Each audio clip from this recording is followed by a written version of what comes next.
It's time for truth. It's time for truth.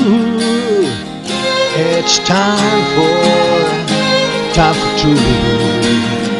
It's time for truth. Estamos con Félix Rodrigo Mora. Hola Félix, ¿qué tal? Hola. Ha publicado recientemente un libro llamado Ética y Revolución Integral, junto con otros 3 autores que voy a nombrar: Jesús Franco, Rafael Rodrigo y Ricard Vidal, en el cual pues bueno, se habla, como el título indica, sobre ética, moral.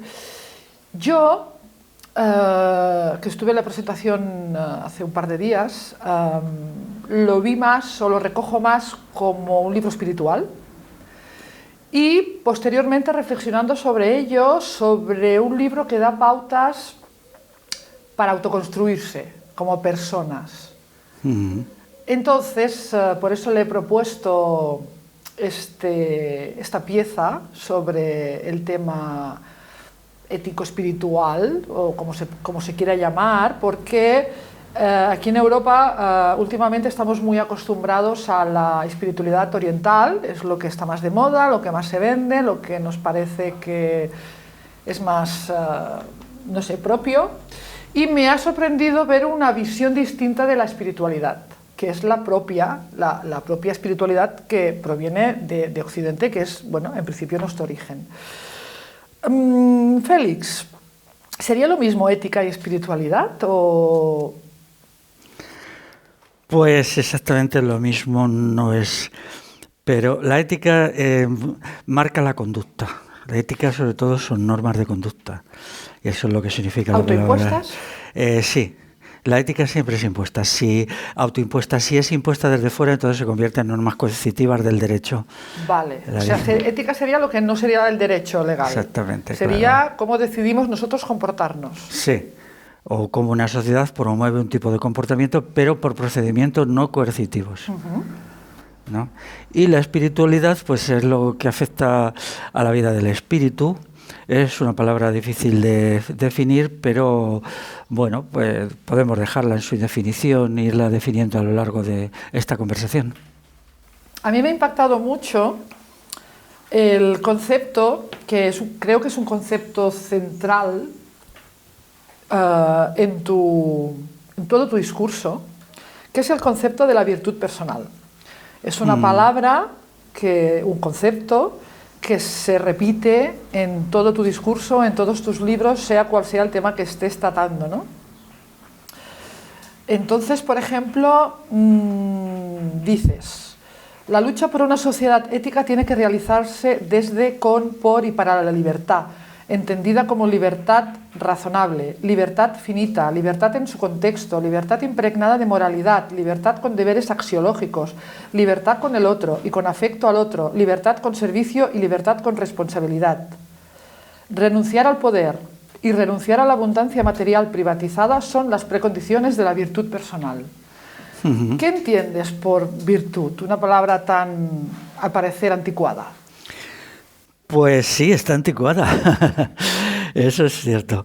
La noción de virtud surge en el mundo griego y luego en el mundo romano. Significa cualidades del sujeto. Simplemente podemos sustituir la palabra virtud por atributos, ¿no? La virtud expresa la suma de las virtudes. Las virtudes son las cualidades o capacidades. Cualidades y capacidades son exactamente lo mismo. Cualidades es lo ya realizado y capacidades es lo por realizar. Pero lo importante de la noción de virtud es que establece una invitación a la calidad autocultivada de la persona. Es decir, la persona tiene que cuidar de sí misma, y eso es algo que es diferente del sistema educativo actual, que es simplemente racionalista y memorista. En el mejor de los casos racionalista, en el peor memorista. Pero la virtud va mucho más allá de eso. Por ejemplo, ¿dónde se enseña a la gente la virtud de la valentía? No se enseña. Sin embargo, en el mundo antiguo sí. El olvido de la virtud ha creado un declive de la calidad del sujeto. El sujeto se ha convertido en nada. Es mi interpretación sobre los seres nada. De hecho, no decidimos ni lo que aprendemos, ni cómo cuidamos nuestra salud, ni cómo nos vestimos, porque aunque pensemos que sí seguimos las modas, o sea, en el fondo quizá no decidimos absolutamente nada sobre nosotros mismos. Dejamos que otros profesionales especialistas decidan por nosotros. Claro, eso es el ser nada. Eso es el ser nada, lo que tú llamas el ser nada. Claro, se construye en lo que no es. Te educan, parece que es estupendo. O sea, si te educan, eres una obra de quien te educa. Te puede educar bien incluso, pero sigue siendo su obra. O sea, la educación para... O sea, somos una obra. Sí, una construcción de fuerzas externas. Uh-huh. Entonces, lo importante sería, la noción de virtud incluye la autoeducación. El individuo elige qué cualidades o qué atributos va a fomentar dentro de sí mismo. Pueden ser distintos a lo largo de la vida, en un momento pueden ser unos, en otros otros. Y entonces, la noción de virtud es eso.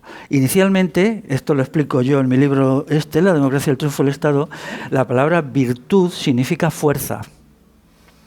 Eso lo dice Rousseau. O sea, que la virtud por excelencia es la fuerza. Y eso es verdad, ¿no? Fuerza del entendimiento, que se convierte en inteligencia. También. Claro. Fuerza de la decisión, que es volición. Fuerza emocional. Por ejemplo, los antiguos tenían mucho más poder emocional que nosotros. Se emocionaban más. En las emociones positivas y en las negativas. Ahora se ha perdido la capacidad emotiva. Las personas no son emotivas, son aemocionales. Y eso es una pérdida grande. Pero hay mucho victimismo. En principio eso sería una emoción.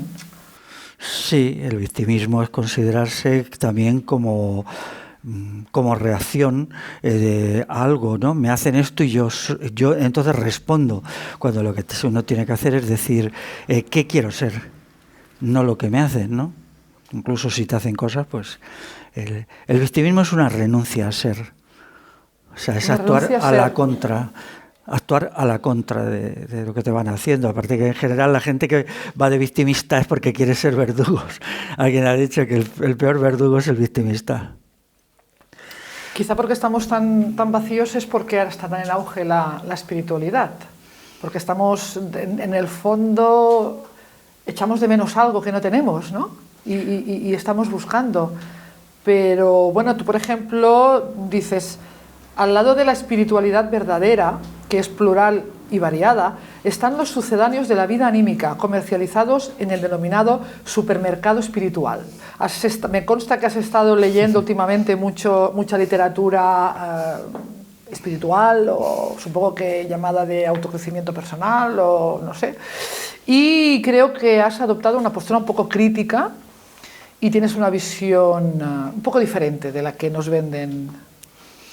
El mercado espiritual es un libro que se escribe en los años 60 de Estados Unidos para tratar irónicamente el auge de los orientalismos, ¿no? Entonces, bueno, ¿qué se entiende primero por espiritualidad? Vamos a ver, la espiritualidad tiene que ser algo que resulte de la condición del individuo. Solo secundariamente se puede aprender. Si algún gurú, algún santo o algún santón quiere enseñar espiritualidad, está engañando a la gente. Porque la espiritualidad sale de dentro a fuera. Es algo que surge del sujeto, no algo que puede el sujeto aprender. O sea, voy a aprender con un gurú o con un maestro. Ya el hecho de aprender, ¿por qué aprender de otro y no aprender de ti mismo? Porque entonces ya no te consideras importante. Entonces ahí surge una espiritualidad del sujeto disminuido, que es lo contrario de la noción de virtud, que significa fuerza. La noción de virtud incluye un factor de autovaloración,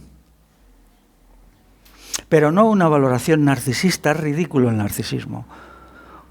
De arrogancia, de superioridad, no, sino una valoración en la justa medida. Incluye la noción de yo soy importante, yo aprendo de mí mismo y yo me enseño a mí mismo. No desprecias a los demás, sino simplemente es el procedimiento, porque entonces eres un ser vacío. Te consideras como una jarra a los que otros van echando los vasos, ¿no? Que es el problema de la espiritualidad oriental. La espiritualidad oriental parte de sociedades donde el sujeto es objeto. No hay una idea del sujeto en la cultura oriental, no la hay. Esto yo sé que a mucha gente le horrorizará decirlo, pero vamos a ver, es curioso, por ejemplo, los gurúes orientalistas siempre están diciendo que hay que acabar con el ego. Los musulmanes también. No solo los orientalistas. Sí. Entonces yo pregunto, bueno, ¿y por qué ellos no muestran lo bueno que es acabando con el ego, empezando por acabar con su propio ego? Porque ellos enseñan a destruir el ego de los demás, pero solo el suyo no. Están siempre en todas partes, cuando realmente una buena preparación espiritual consistiría en que el individuo llegue a ser autosuficiente personalmente. Uh-huh. Y eso tiene que ser el punto de partida. Es decir, un verdadero maestro de espiritualidad, entre comillas, es aquel que enseña unas cosas y luego se retira y desaparece. Y no, gurús permanentemente ahí, porque enseñan que ellos son la clase sapiente y los otros la clase aprendiente. Yo eso no lo puedo aceptar. Porque ellos que tienen más que los demás. La cultura occidental no se basa en esa idea. Incluso la idea de virtud en Plutarco, el filósofo romano pagano del siglo II, él considera que la virtud se aprende, que está en función de cualquiera que se esfuerce. Eso lo dice también Séneca, dice el aprendizaje de la virtud es un arte que se puede aprender igual que aprendemos la música o aprendemos un oficio, ¿no? Entonces, el concepto espiritual occidental es diferente del concepto de espiritual oriental. A ver, explícame un poquito más eso. Concibe la idea de persona. En Oriente esa idea no la hay. O sea, la persona en Oriente aprende, sigue a otro, que en definitiva es el poder. En el Islam la persona se somete. Por ejemplo, se somete absolutamente a Dios. Yo no creo que pueda haber un Dios que pida a la persona que se someta absolutamente, porque entonces la está pidiendo que se autoniegue. Eso es la noción de cristianismo, no existe. El individuo no se autosomete, no se define porque se someta, se define porque ama. Y el amor es un acto activo, ¿no? El argumento fundamental de la espiritualidad occidental, que es cristiana, dice amor a Dios y al prójimo, pero es activo, el sujeto es activo, ama a Dios, ama al prójimo. Yo no soy creyente, ya lo he dicho como 2000 veces en mi charla, pero bueno, pero yo creo que no hace falta ser creyentes para entender esto, ¿no? Sustituimos el amor a Dios, por ejemplo, por el amor a todo lo existente, y el amor al prójimo, pues no hace falta sustituirlo por nada, queda igual, ¿no? Entonces, la noción de sujeto es la diferencia. Y eso ya los griegos, cuando combatían contra los persas, lo dijeron. Decían, los persas vienen en grandes formaciones militares, toda una gran masa. Dice, entonces ellos son un aparato. Dice, y nosotros los griegos combatimos uno a uno. Y entonces vencemos a la máquina con la calidad del individuo. ¿Entiendes la diferencia, no? O sea, eso se llama despotismo oriental. Entonces, que por cierto, los romanos vuelven al despotismo oriental. Las legiones romanas no se diferenciaban nada de las persas. Quiere decir que no es nada que esté vinculado a una cultura específicamente, sino a una idea del mundo que la pueden tener los orientales y los occidentales, ¿no? Pero en este caso, por circunstancias históricas. Entonces, la idea del sujeto como ser activo y la construcción de las sociedades del sujeto, mientras que las sociedades orientales se construyen desde el Estado. El Estado estructura, de arriba abajo, va creando un sujeto que se somete, se subordina. Mientras que la idea de democracia es la idea del sujeto que primero en su comunidad pequeña llega a acuerdos, ¿no? Debate. Date cuenta que un sistema asambleario solo se puede mantener como fundamento político si la idea del sujeto es previa, porque en definitiva la asamblea es una junta de sujetos. Y las instituciones asamblearias como el Consell Obert en Cataluña, el Consejo Abierto en Castilla, necesitan de una noción de persona. Por eso todos los regímenes autoritarios se basan en una descalificación de la persona. El franquismo, vosotros no podéis gobernaros, os tenemos que gobernar nosotros. Y ahora esa descalificación del individuo ahora tiene la misma finalidad: justificar el totalitarismo e incrementarlo. También hay cierta crítica en tu contribución a este libro hacia la meditación. Porque también es verdad que a mí esto me ha hecho reflexionar que, bueno, se le llama meditación aquí hoy en día, hecho de dejar la mente en blanco, ¿no? Intentar no pensar, cuando justamente meditar es justo lo contrario, es como, sería como una disonancia cognitiva, ¿no? Vamos a meditar, vamos a dejar la mente en blanco. ¿En qué quedamos? O pensamos y reflexionamos o dejamos de pensar. Ahí. Claro. Tengo que decir que a veces, cuando nos asalta la vida, un hecho de la vida, y estamos en una gran tensión psíquica, tenemos la cabeza, como se dice, como una jaula de grillos, puede ser conveniente que durante un tiempo simplemente nos concentremos en dejar la mente en blanco, ¿no? Hasta que consigamos una tranquilidad reflexiva. Eso se consigue pues dando un paseo o distrayéndose o lo que sea. Pero no se puede convertir eso en el elemento decisivo, ¿no?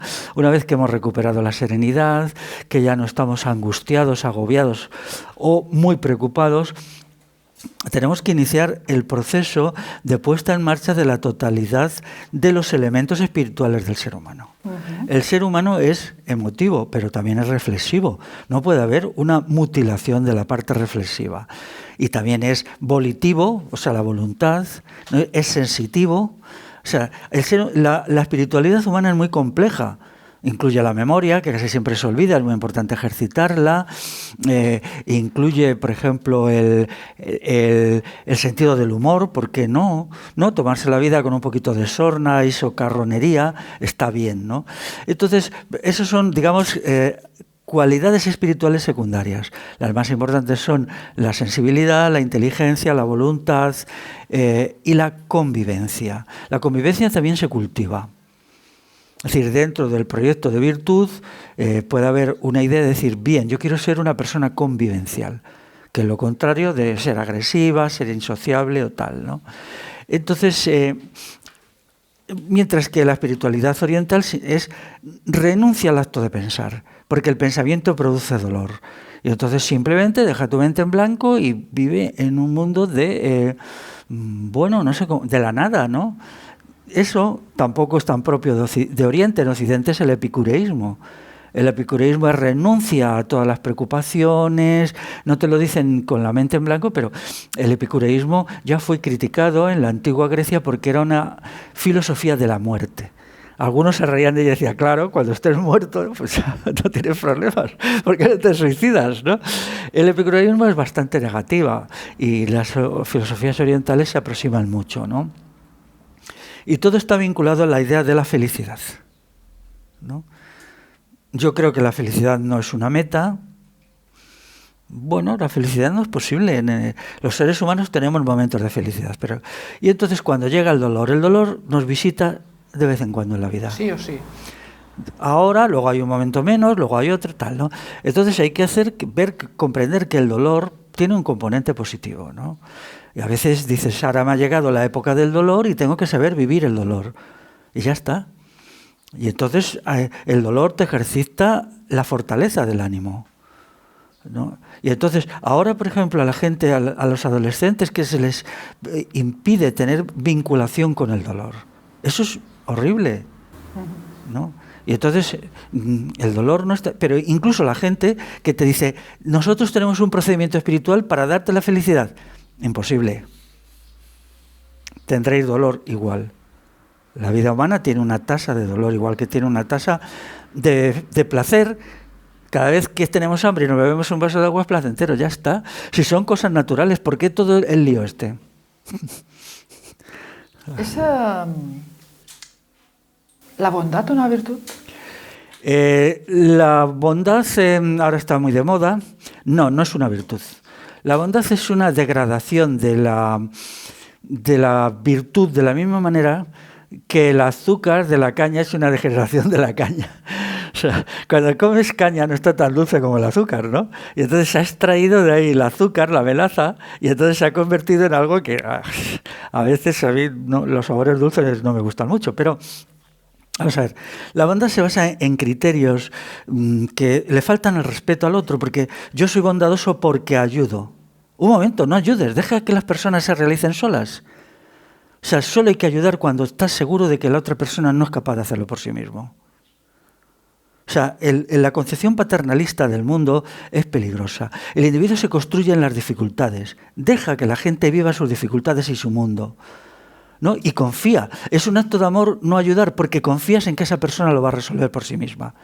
Puedes estar incluso atento diciendo a ver si no va a poder, y cuando me quede constancia de que no puede, voy y echo una mano. Pero hasta el último momento resístete a ayudar, ¿no? Y entonces crearemos una sociedad de gente fuerte y de gente capaz. Ahora todo es ayuda, venga, hay una... ¿no? Eso no es correcto, sobre todo para los niños. ¿Y por qué la gente se siente bien, entonces, siendo bueno? Pues debería pensar el daño que hace con la ayuda. ¿Cómo se anula a las personas con la ayuda? ¿Dónde quedan las ONGs, entonces? Pues las ONGs tenían que estar en la bolsa de la lata de la basura. O sea, literalmente, porque vamos, o sea, realmente, vamos a ver, las ONGs, la mayoría de ellas son montadas por los servicios de información de los países, de los ejércitos, ¿eh? Pagan para tener espías y para que les informen de las condiciones. Por ejemplo, una multinacional española quiere poner una empresa en Gambia. Lo primero que hacen es mandan una ONG allí, les habla de las condiciones.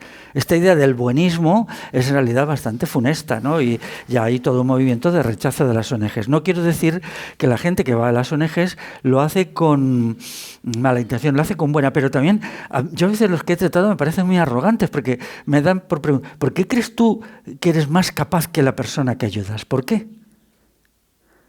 No, vamos a ayudar a la gente de África, pero si la gente de África no va a salir de su condición hasta que no se ayude a sí misma, lo mejor sería que no intervinierais. Además, todos los proyectos de la gente que hace de las ONGs, todos fracasan. Yo conocí a unos que habían estado montando en un país africano un sistema para conservar la carne congelada, un dineral pagado por la Unión Europea, y ellos dice, al año siguiente había dejado de funcionar. Claro, el sistema de vida de aquella gente no incluye congelar la carne. Le regaláis eso, pues como si a mí me regalan, pues no sé, un arco y una flecha para matar elefantes. ¿Qué hago yo con el arco y la flecha si aquí no hay elefantes? Entonces realmente, claro, pero en el tiempo que estuvo allí la ONG manejando este sitio de despiece de carne con tal, pues espiaban un poquito, ¿no? O manipulaban a la gente, o creaban lazos para traer gente migrante a Europa, todo eso.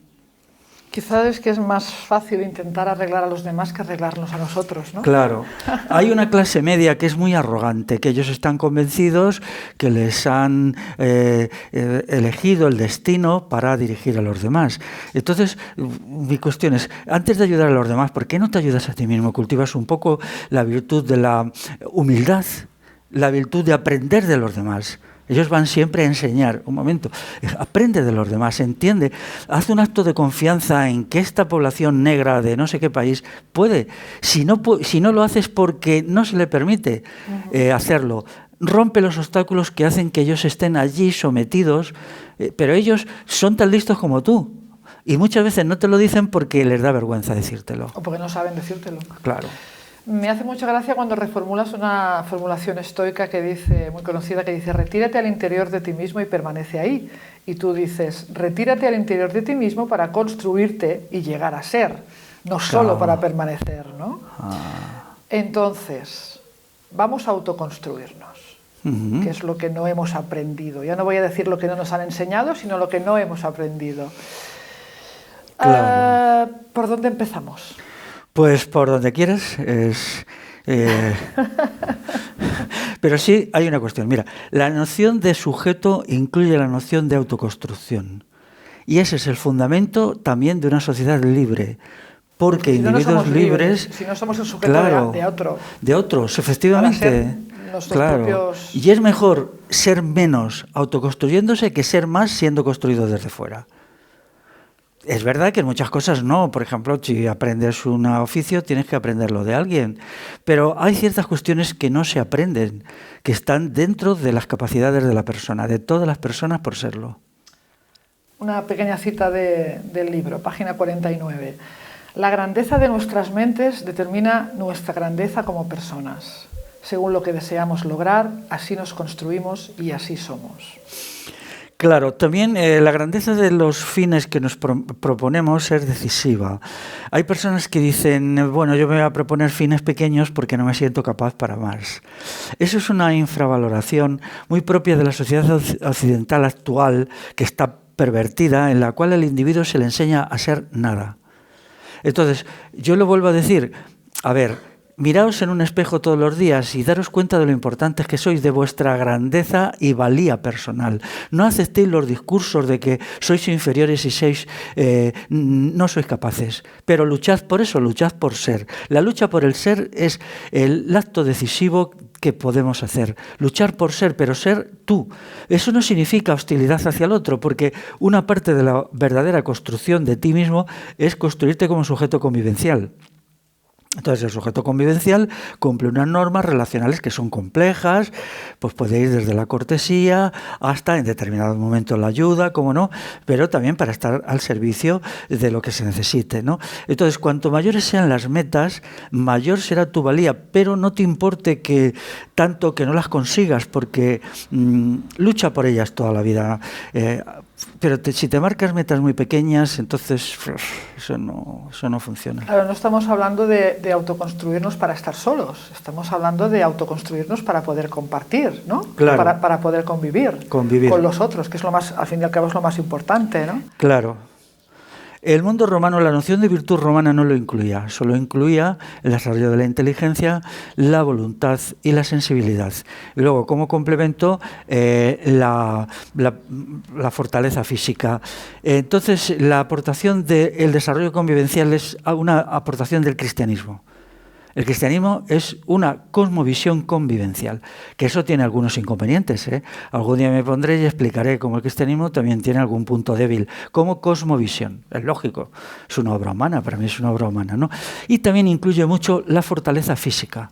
No solamente en el sentido de levantar pesas, sino del cuidado de la propia salud a partir de la disponibilidad física. Bueno, mente sana en corpore sano, ¿no? Exactamente, eso es lo que planteó Juvenal y es una idea excelente que hoy se ha perdido. Bien, pues a mí me gustaría hablar de los 5 momentos. Tú en el libro citas o hablas de unos procedimientos para autoconstruirse. Te basas en una serie de bibliografía que vamos a aportar al final del vídeo. Una serie de libros para la gente o las personas que quieran documentarse un poquito para iniciar el camino por sí mismas. Y bueno, primero vamos a enumerar estos 5, tú le llamas 5 momentos, está bien, podrían ser 5 características o 5 puntos, y tú lo llamas 5 momentos. 5 fases está también, no tapas. Sí, pero momentos está bien, sí, parece una aportación interesante. Entonces, vamos por el primer momento. Pues el primer momento consiste en la toma de decisión ya activa de que uno quiere autoconstruirse. Es decir, ya uno ha hecho normalmente, pues se ha metido por ahí en asuntos en donde le enseñan, ven, páganos, que te vamos a enseñar esto y lo otro. Entonces ha llegado a la conclusión que quiere ser maestro de sí mismo. Maestro de sí mismo, y entonces esto requiere tiempo. Es decir, el aprendizaje principal es a estar con uno mismo. Al principio, cuando se hacen intentos para estar solo, no digo 5 minutos, sino pueden estar horas, se puede sufrir incluso ataques de pánico. Hay que resistir la tentación de ir corriendo a poner la tele, o a oír música, o a coger un libro, o a tirarse a la calle. Pero cuando dices estar solo, no dices estar solo viendo la tele. Claro, dices claro, estar solo. Sin aportes sensoriales. Sí. Es más, es mejor estar solo sentado, tumbado, porque si tienes una actividad tan elemental como ese andar te distrae. Hasta eso te distrae, si vas solo andando. Es mejor estar completamente solo. Y no solo en un quieto. Sí, y no en un bosque, porque los pajaritos te distraen. Sí, tiene que ser un sitio lo más solitario posible, ¿no? O sea, que puede ser pues estar sentado en un sitio, estar tumbado en una cama, ¿no? Y entonces hacer una reflexión sobre que uno quiere autoconstruirse. El paso primero es tomar esa decisión, que puede llevar tiempo, ¿no? Puede ser que al principio más de 5 minutos no se soporte. Inmediatamente uno va a la nevera a comer algo, porque claro, nosotros no estamos habituados a estar solos. Estamos habituados a estar solo de una manera patológica. La gente hoy pues tiene pocas amistades, todo eso. Yo me refiero, no. Entonces hay un momento en que uno está solo. Bueno, entonces eso es lo más importante. ¿Qué haces ahí estando solo? Pues estar solo es reflexionar sobre la propia vida, ver qué necesitas, tomar las riendas de tu vida y que quieres hacerlo por ti mismo. La pregunta es, ¿puede? Sí, se puede. Todo ser humano puede hacerlo. Puede costar. La fase 1 puede llevar un día o puede llevar un mes, ¿no? Luego hay un momento que te acostumbras a estas fases de soledad reflexiva o soledad contemplativa y ya cuando no las haces las echas mucho de menos. Se convierten en muy relajantes y al mismo tiempo bajan mucho el estrés. Conviene hacerlos también tomando notas en un folio o bueno, en una pantalla, en un folio. Por ejemplo, si te invade la angustia, en un momento la notas y dices, llevo un cuarto de hora y estoy muy nervioso. Pones la fecha, incluso la hora, porque es importante que la acción reflexiva se haga a partir de nociones complejas como son el confiar en uno mismo. Si uno no confía en sí mismo, es muy difícil hacerlo. Entonces, lo primero es conseguir esa confianza y elegir los momentos del lugar y del tiempo en los cuales uno puede estar solo. Eso es la fase inicial, ¿no? Es la fase inicial que es muy importante. No basta de decir, yo quiero ser dueño de mí mismo. Dicho así, no vale nada. Entonces, bueno, pues ya tenemos el primer momento logrado, conseguimos estar solos más de 10 minutos, 15, 20, media hora, ya adquirimos el hábito, tenemos la decisión clara de que queremos trabajar con nosotros mismos y, bueno, podemos llegar a un segundo momento. El segundo momento es cuando ya se entra en el autoanálisis de sí mismo. Se aplica la frase de Sócrates, conoce a ti mismo con fines transformadoras. Es decir, uno tiene que reflexionar sobre su vida a partir de su propia experiencia y localizar en sí mismo, en los actos y en los estados de ánimo, qué considero que está bien y qué está mal, qué quiero cambiar y qué quiero potenciar. Es decir, no es un análisis de lo negativo, no, más bien al contrario. Lo positivo debe ser cultivado. La persona tiene que mirar más lo positivo de sí que lo negativo, porque lo negativo se vence desde lo positivo y no al revés. Hay una especie de ética terrorista que insiste mucho en la idea de la negatividad, entonces uno tiene que librar batallas contra su propio mal interior. Es verdad que el mal interior existe, pero es mejor poner el acento en el bien, porque vencemos al mal por el bien y no directamente atacando el mal directamente, sino hay una mutación. Entonces aquí se trata de establecer una relación de qué cualidades o virtudes o atributos uno quiere desarrollar dentro de sí mismo y cuáles quiere eliminar. Unas porque las tenga poco desarrolladas, pues por ejemplo, uno quiere desarrollar la capacidad de tener paciencia con los demás, por ejemplo, ¿no? Llega a la conclusión que es una persona intolerante, agresiva, que no atiende, entonces uno dice, bien, quiero conseguir esta virtud.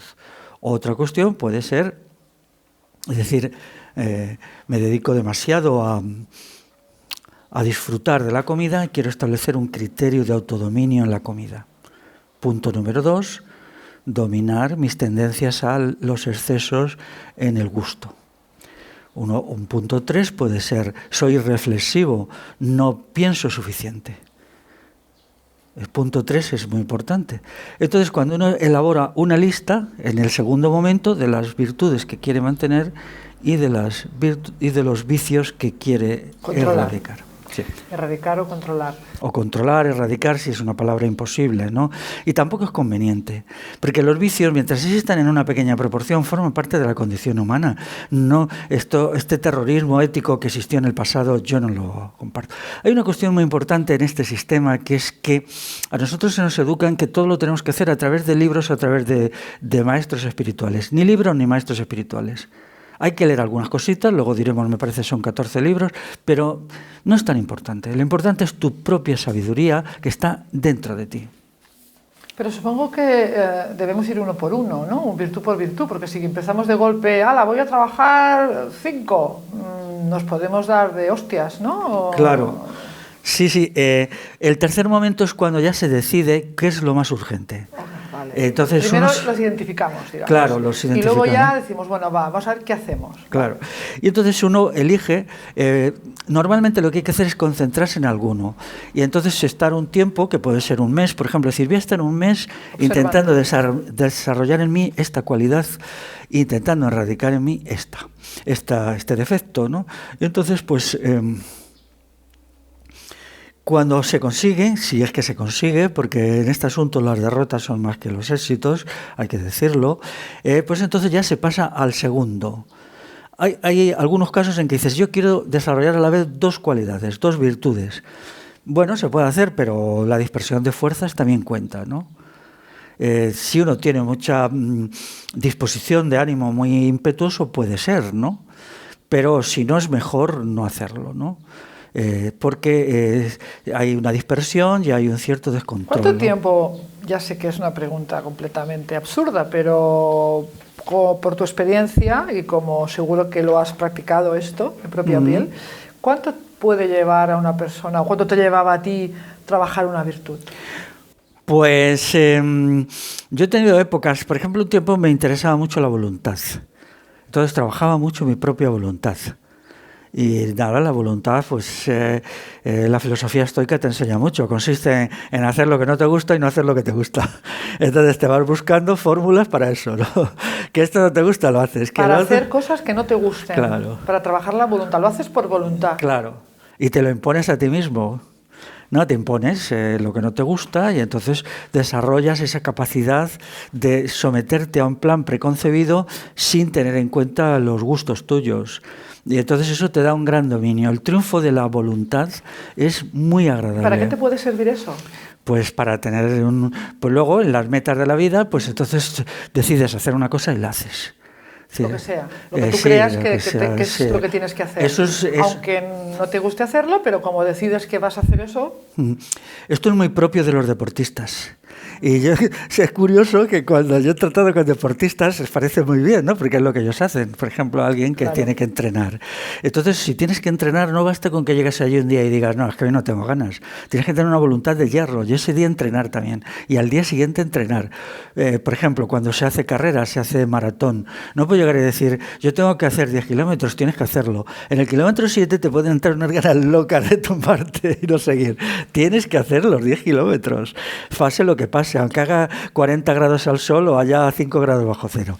Y entonces, la fortaleza de la voluntad es a la hora de escribir un libro, por ejemplo, ¿no? Claro, también. Efectivamente. O a la hora de otras metas, o también de persistir en objetivos que pueden parecer absurdos. Por ejemplo, hay personas que están muy acostumbradas a tener relaciones difíciles con los demás. Puede costar mucho tiempo cambiar eso. No es fácil. Las transformaciones de la personalidad son muy difíciles de lograr. Y a lo mejor dice, es que yo lo llevo intentando 2 años y no. Bueno, no pasa nada. Insiste en el asunto. Nadie sabe cuándo puede suceder. Pero la fortaleza de la voluntad, que hoy está completamente olvidada, porque recibimos una educación racionalista, ridícula, ni siquiera, ¿no?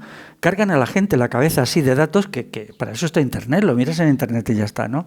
Pues entonces es muy importante.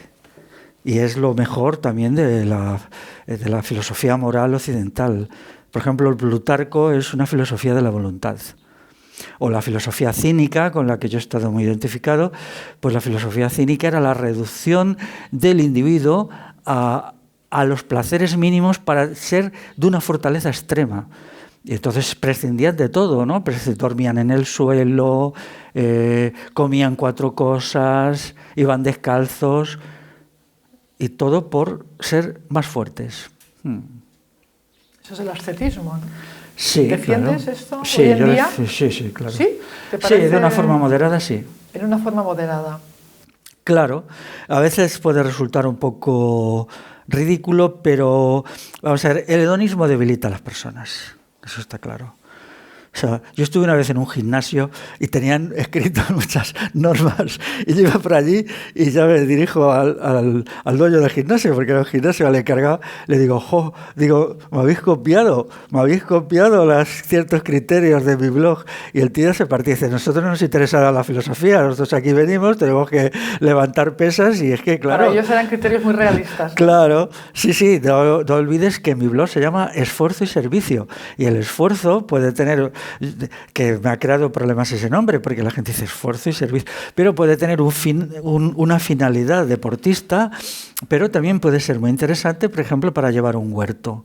Gente que va al campo y no se dan cuenta que llevar un huerto es muy duro. Si te tienes que levantar a las 6 de la mañana y cavar un huerto, por ejemplo, de media hectárea, puede ser muy duro. Entonces tiene que haber una disciplina, te tienes que levantar diciendo, en cuanto que amanezca me levanto y estoy cavando hasta las 10 de la mañana y luego lo dejo. Y si no tienes voluntad, no eres nada. Y, por ejemplo, puede ser interesante, cosas, es decir, ahora me gustaría en verano comprarme un polo. Voy a hacer un ejercicio de la voluntad de no comer el polo. O, por ejemplo, el ayuno, que es tan interesante para la conservación de la salud, es un ejercicio ascético. Nuestros ayunos de 3 días que hace la gente, es decir, te preparas psíquicamente y dices, no voy a comer en 3 días más que, líquidos y esto, ¿no? Entonces, claro, y da mucha alegría interior. El dominio de la voluntad proporciona una alegría que... Satisfacción personal. Mucha satisfacción, sí. ¿Qué otras virtudes puedes aportar? Pues yo siempre he sido una persona de la voluntad. Sí, porque además me ha servido mucho en la vida, ¿no? Pero también las virtudes convivenciales.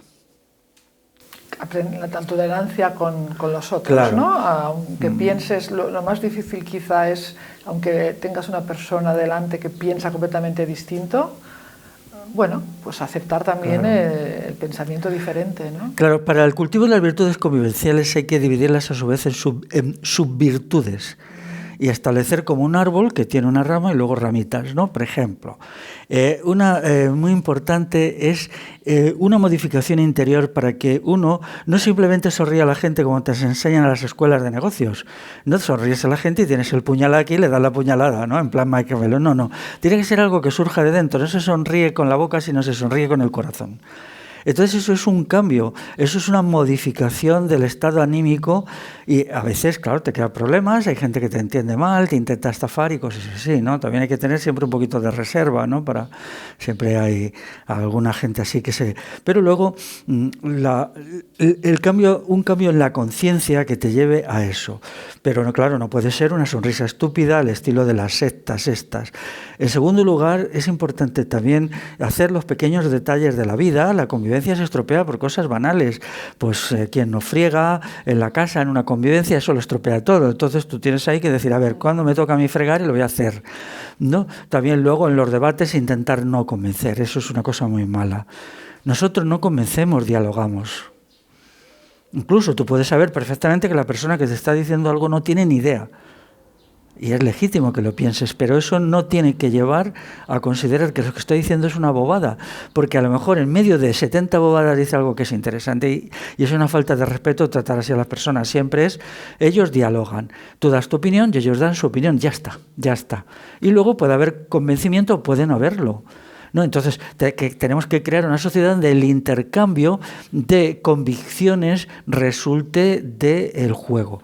¿Esto está en contradicción con la verdad? No, uno tiene su verdad ha luchado por la verdad, ha hecho un esfuerzo investigador, la verdad no se impone, la verdad se admite. Ninguna verdad se puede imponer. Lo que se impone no es verdad, solo porque se impone. Y si lo es, se está pervirtiendo la verdad con la imposición. Entonces, claro, el mundo convivencial se tiene que recuperar, ¿no? También quiero decirte, no hay convivencia bajo el capitalismo, es imposible. El capitalismo impide la convivencia porque está basado en la competencia. Divide y vencerás. Claro, divide en las empresas, por ejemplo, una empresa convivencial le dan patatús a los dueños, porque ellos lo que quieren es que todo el mundo se pegue con todo el mundo, para que no estén unidos. Perderían el control de la empresa si los trabajadores se unieran. Entonces, claro, la sociedad actual segrega constantemente elementos de conflicto, que son muchos, conflicto entre los sexos, conflicto entre las razas, conflicto entre las edades, y eso es muy negativo porque crea mucho dolor, ¿no? No te entiendes con gente de otra edad, no te entiendes con gente de otra raza, no te entiendes con el otro sexo, y al final, ¿qué? La satisfacción mayor del ser humano viene de lo convivencial. ¿Avanzamos con los momentos? Sí. ¿Vamos por el cuarto? El cuarto momento es cuando ya has conseguido que la lista de virtudes y disminución de defectos que has hecho en el punto número 1 lo consideras como conjunto. Ya no vas luchando por conseguir este primero, este segundo, sino que ya tienes que esa tabla que has hecho, si intentas vivir al pleno, sería conveniente no hacer nunca más de 5 o 6 elementos. Benjamin Franklin, en su libro el libro del hombre de bien, que es del siglo XVIII, establece 13 cualidades. Me parecen muchas.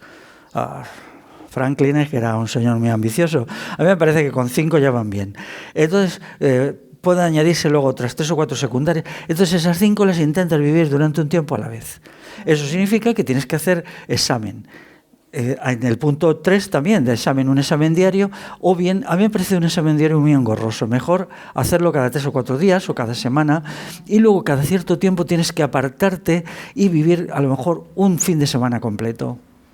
O sea, un fin de semana completo que te dejas ir, o un día entero te dejas ir a un estado en el que estás solo, en que reflexionas sobre tu vida, en que tomas... Eso llega un momento que se puede hacer incluso un vicio, que estás allí, no haces nada aparentemente, más que reflexionar, miras notas. Las notas siempre tienen que ser muy breves, y yo siempre prefiero a mano, ¿no? Una nota, por ejemplo, diciendo, no avanzo en este asunto, o esto lo he logrado, ya está. ¿No? Y entonces eso te permite luego decir, mira, fíjate tú, hace 2 años ya estaba con este asunto, con esta meta. ¿No? Son notitas así como estas, ¿no? Y luego lo vives como un conjunto. ¿No? Entonces, pero claro, las virtudes son muchas. A mí en una charla unos chicos se acercaron y me dieron una lista de virtudes que no veas tú, ¿no? Que es esta, ¿no? Para que se vea, lo habían hecho ellos a partir de vídeos míos, ¿no? Los chicos jóvenes me lo dieron, ¿no? Y fíjate si hay aquí virtudes, esto se tarda en leer. Si son jóvenes, tienen toda la vida por delante, claro, muchos ya años. Les dije yo, digo, uf. Bueno, pues, y luego ya el momento quinto es volver al punto de partida. Una vez vuelves a hacer un examen completo de vida y vuelves a concentrarte en qué cualidades quieres tener que no estaban en las conseguidas y qué defectos. ¿Volver a empezar? Volver a empezar con otras. Con otras. Claro, es vale. como... Una vez conseguidas unas, vuelves a empezar, reflexionar, claro. ¿Con 5 más? Sí, con 5, con 6 con 5, con 3, con con 4, las o a veces con una, en algún momento necesitas de una y entonces te centras solo en una, ¿no? Entonces mantienes esta lucha de decir, bueno, pues en esta semana no ha avanzado nada, al contrario ha retrocedido, ¿qué he hecho? ¿En qué se ha convertido mi vida, ¿no? Porque estoy retrocediendo, entonces averiguar por qué. Claro, si se tiene un trabajo de 10 horas, pues es muy difícil. El cultivo de la virtud no es posible en sociedades tan ocupadas, se necesita tiempo libre. El sujeto se autoconstruye, ¿no? Bueno, creo que hemos dado bastantes pistas, ¿no? De cómo la gente puede empezar a trabajar. Bien, pues la propuesta es terminar con una bibliografía para la autoconstrucción, vamos a llamarla. Y tenemos una lista de unos cuantos libros que Félix, bueno, yo los he recogido del libro, de algunos artículos que también hablaba de estos temas, la hemos consensuado y, bueno, le ha parecido interesante. Bien, empecemos por Versos Áureos, de Pitágoras. Sí, es un clásico de la cultura occidental, escrito hace 2500 años. Es un librito pequeño, interesante de leer. Es chiquitito. El libro del hombre de bien, de Benjamin Franklin, que claro, lo has mencionado. Sí, bueno, mantiene una ética muy elemental. Benjamin Franklin era de todo, pero a mí me gusta porque tiene ese sentido práctico de los estadounidenses que nos viene bien a veces. Ejercicios espirituales y filosofía antigua, de Pierre Hadot, o Hadot, no sé. Sí, él explica, este libro, bueno, el autor es francés, hay una traducción al castellano del libro, explica cómo en sus orígenes la cultura occidental tenía muchos ejercicios de espiritualidad y se hacían en el mundo griego, en el mundo romano. A mi entender le falta un poco el mundo cristiano, el mundo del monacato cristiano, pero creo que lo trata al final. Es un libro de lectura y documentación que está bien. 6 preguntas sobre Sócrates, de Christopher Phillips. Bien, Sócrates es uno de los grandes del pensamiento moral, de la filosofía moral, es importante. Sócrates ha sido muy falseado por Platón. Hay que tener cuidado que es de Sócrates y qué dijo Platón que era de Sócrates para meter el de ahí de matute sus ideas. Platón no es muy de... No te hace tilín. No, Platón es precisamente un adoctrinador, que es lo que no se debe ser. Platón quería que la gente le siguiera a él, pero ¿por qué tienes que querer que te siga nadie? ¿Era el primer gurú occidental? Sí, indudablemente, sí, y un ¿Sí? tirano. ¿Y un tirano político, sí. Un personaje muy negativo. Bueno, hay gente, amigos míos de filosofía, que cuando nos encontramos nos ponemos a hablar de Platón, yo le denuesto y ellos le defienden, pero creo que yo tengo más razón que ellos en la denuncia de Platón, sí. Biografía del silencio, de Pablo Dors. Bien, es un libro actual. Pablo Dors es sacerdote actual y él dice cosas muy interesantes, por ejemplo, la defensa del significado positivo del dolor, pero sin embargo él no entiende que el silencio no es el todo de la cosmovisión moral, que hay momentos en que uno tiene que decir, ya he dejado mi silencio y ahora voy a salir a la calle a decir cosas para que me partan la cara. Porque si nosotros consideramos, y supongo que él como sacerdote así será, que la imitación de Cristo tiene un tiempo de los 40 días que se retira al desierto, que lo que hace es reflexionar. Pero una vez que abandona el desierto, sale allí, da la batalla, y al final, ¿qué pasa? Le cogen prisionero, le torturan y le matan los poderes tiránicos de judíos y romanos. Entonces yo creo que Dors debería de corregir en su libro esta parte. Breve tratado de ética, de Leno Saña. Bueno, es una reflexión. Amigo tuyo, además. Sí. Leno Saña es el mayor en la filosofía moral. Pero le pondría un pequeño defectillo, que a su libro le falta precisamente esta cuestión del individuo que practica la ética. Para mí la sabiduría sobre la ética no tiene significado si no se convierte en una práctica de la espiritualidad y de la ética. Pero como referencia básica, todo el mundo debería leer su libro. Sí. En nuestros libros de ética, él nos ha hecho el prólogo y bueno, Leno Saña es un caballero que es maravilloso tratarle porque tiene un aspecto de cortesía y de convivencia que te deja boquiabierto. Lecciones de ética, de Kant. Bien, es un clásico, explica que la ética es mejor que el derecho porque la ética se asume y el derecho se impone. Entonces una sociedad completamente libre sería una sociedad ética y no una sociedad del derecho. Sí, una lectura imprescindible también. A mí me marcó la lectura de ese libro de Kant. Vida pitagórica, de Jámblico. Bueno, pues es la explicación del mundo de Pitágoras por un autor griego que no era contemporáneo, era 200 o 300 años después, pero Jámblico es interesante, sí, te explica cómo funcionaba el mundo de los griegos. Los griegos tenían mucho cultivo de sí mismo, a veces no como lo haría yo, pero bueno. Principios naturales de la moral, de la política y de la legislación, de Francisco Martínez Marina. Un autor completamente olvidado, creo que yo he hecho mucho porque se vuelva a leer.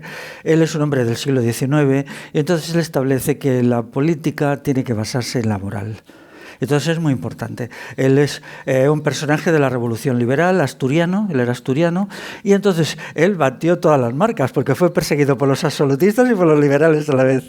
Y durante 100 años no se le quiso dar, él era presbítero y no se le quiso enterrar en la catedral de Oviedo, donde él había pedido, porque le consideraban algo así como un hereje. Pero antes los absolutistas ya lo habían perseguido, o sea que fue perseguido a dos bandas. Bueno, muy interesantes sus obras.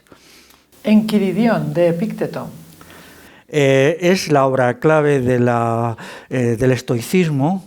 Yo durante mucho tiempo pues me gustó mucho Epicteto, aunque se puede pronunciar como tú dices, pero bueno, Epicteto le falta el combate, le falta la acción. No Epicteto. Sí, bueno. Él era esclavo.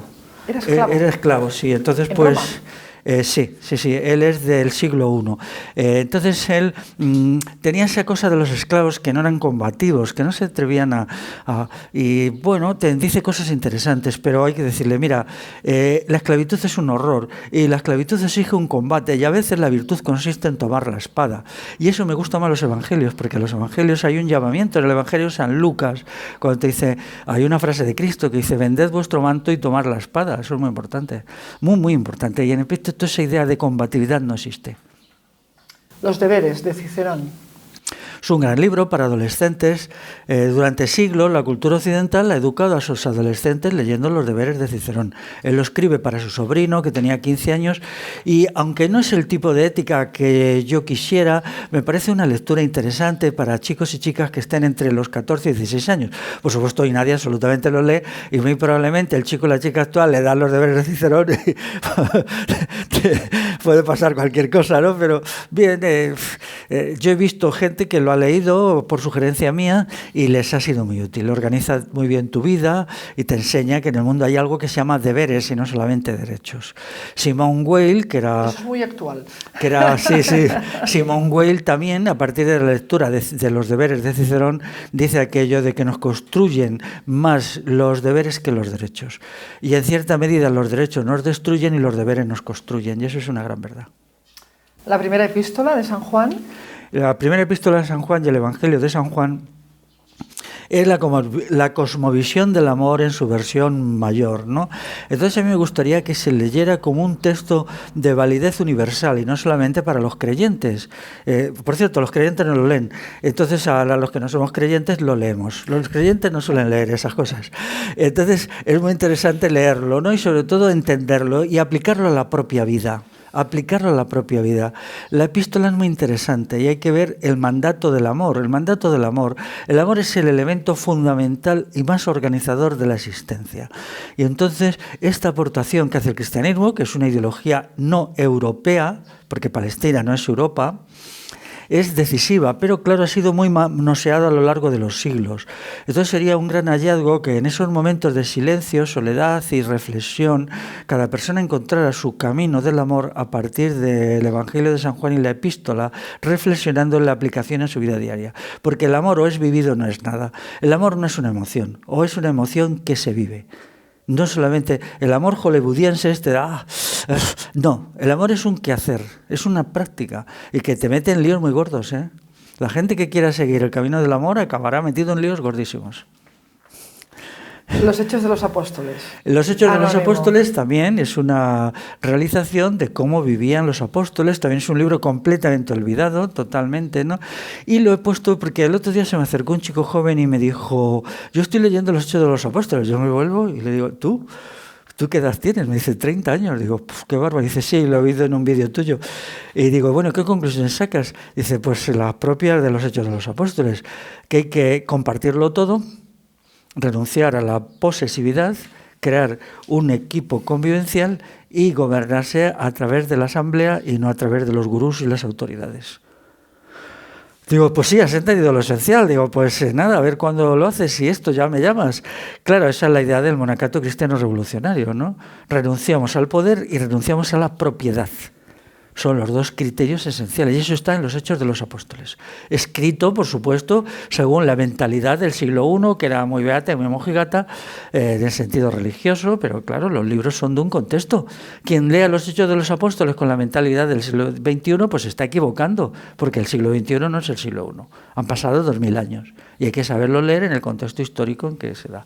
Esto que has comentado de este muchacho me ha dado la idea de pedirte que expliques un poco lo que ayer me contabas sobre que te quieres un poco dedicar, porque te escribe mucha gente con ansias, que quiere hacer cosas y no sabe, quizá no confía suficiente en sí mismo y te lo cuenta para ver, y que estáis formando un equipo de gente para que te ayude a poder contestar y poder arropar a toda esta gente que tiene ansias de hacer a nivel individual o a nivel grupal un montón de cosas bonitas y nuevas para esta sociedad, ¿no? Sí. Cuenta, si quieres, nos queda 2 minutos. Esta nueva etapa tuya, bueno, que siempre lo has hecho un poco, pero esa búsqueda tuya de gente, de animar a esa gente para que haga, porque igual nos está escuchando gente que puede así tener la idea de escribirte y sentirse arropado por vosotros. Todos necesitamos ayuda, yo también, claro. Y luego espero que eso se convierta en un hecho en que la gente se ayuda a sí misma y entonces sería muy importante que se fueran creando núcleos y personalidades de autotransformación personal y autotransformación de la sociedad, que va mucho más allá de la transformación de lo social y lo político. Por ejemplo, sería muy importante la recuperación de las culturas europeas. Qué muertas están las culturas europeas, qué triste. Por ejemplo, la cultura catalana, la cultura vasca, la cultura castellana, la cultura bretana, la cultura occitana. La manera de ser en el mundo de los pueblos de una manera propia, específica, se ha perdido. Y entonces esos rasgos culturales que durante milenios la gente ha vivido en la cultura, en su cultura, si luego miras todas las culturas van a lo mismo, si haces un metaanálisis, todas las culturas, yo eso lo veo mucho incluso con gente muy alejada de Oriente, muy de Occidente, lo mejor de su cultura coincide en muchos rasgos, ¿no? Es como un embudo que va al final al todo. Pero vivimos en realidades culturales diferenciadas. Entonces espero que eso se vaya constituyendo, pero cuidado, hay que tener mucho cuidado de pensar que lo colectivo es el todo. Una persona individualmente puede hacer grandísimas obras sin necesidad de nadie más. Entonces lo primero que uno tiene que hacer es pensar qué puedo hacer yo y luego con quién me puedo juntar para hacer más cosas, pero ir a un sitio a esperar que te digan lo que tienes que hacer, no. Puede ser que en algún momento también hay que ser comprensivos y tolerantes, pues no te salga nada, te encuentres bloqueado y entonces vayas y digas sinceramente, lo he intentado y no me sale nada. Vale, bueno, todos tenemos malas épocas y malos momentos, pero primero hay que hacer el esfuerzo de uno mismo. Si luego ya no te sale nada, pues se busca un camino para hacerlo. Puede ser alguien que te ayude o en un momento que te dé un pequeño empujón inicial y luego ya uno vuela ¿no? Entonces sería perfecto que estuviéramos en una sociedad de personalidades fuertes. Las personalidades fuertes, eso sería maravilloso. Eso provocaría una satisfacción anímica en la gente que no nos podemos imaginar. Porque unas personalidades fuertes, autosuficientes, capaces, en donde en definitiva no te sientes obligado a cuidar de nadie porque ya la gente se cuida solita, pero sin embargo estás rodeado de gente que sabe hacer cosas. Eso significaría un salto enorme adelante en la capacidad de la humanidad para ser ella misma. A mí solo me queda, recomendar también este libro, que no lo hemos incluido en la lista sorpresivamente, pero bueno, creo que es muy valiente escribir hoy en día un libro sobre ética y revolución integral, sobre todo esto que estamos hablando. Además, lo habéis dirigido expresamente a la juventud, creo, que esa es la idea. Sí, claro. Está escrito por 4 personas o 4 personalidades completamente distintas, con 4 enfoques que han sido completamente libres, y creo que también es una lectura de referencia para poder autoconstruirse. Muy bien. ¿Sería posible que leyera esta lista que me dieron de virtudes? Son 2 minutos. 2 minutos, solo leerlas sin comentarios. Pero sí quiero que suenen, porque si no la noción de virtud, que esto me lo dan en una charla o una pareja entre 28 y 29 años, porque la han hecho ellos. Entonces lo leo.